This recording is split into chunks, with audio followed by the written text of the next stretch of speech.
Chirk is home to thousands of people.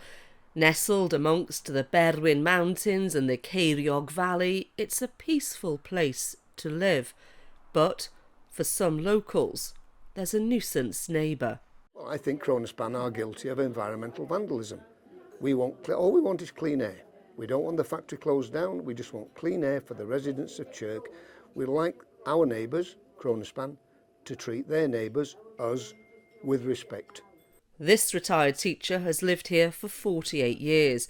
He says dust fibres coming from Kronospan have a huge impact on his life and those around him.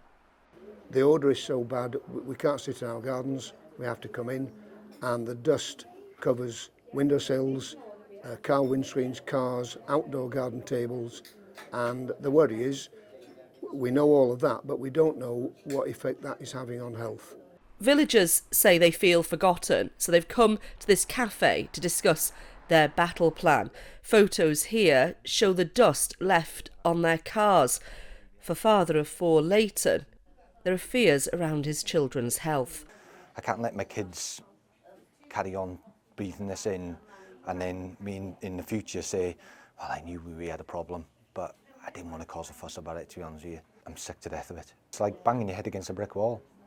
For Amy, the factory impacts everyday life. We've brought our children in from playing outside because of the obnoxious smell, that we're just worried about what they're actually breathing in. And that lack of communication is concerning some decision makers. I'm getting contact from constituents in the Chirk area very nearly on a daily basis complaining about odours and particularly microfibres that are descending on their households, on their clothes. The company has had a presence here in Chirk since the 1970s, and over several years there have been a number of fires here which local residents have tried to get answers to. We've been in touch with Kronospan to put their concerns across, but they've not responded to us either. The site has been regulated for the past 2 years by Natural Resources Wales. Unfortunately, there are still impacts and people are still experiencing odours in Chirk and dust on their cars, and that's something that we're working with the site to see if we can resolve that. The site are undertaking a number of different tests and processes at the moment.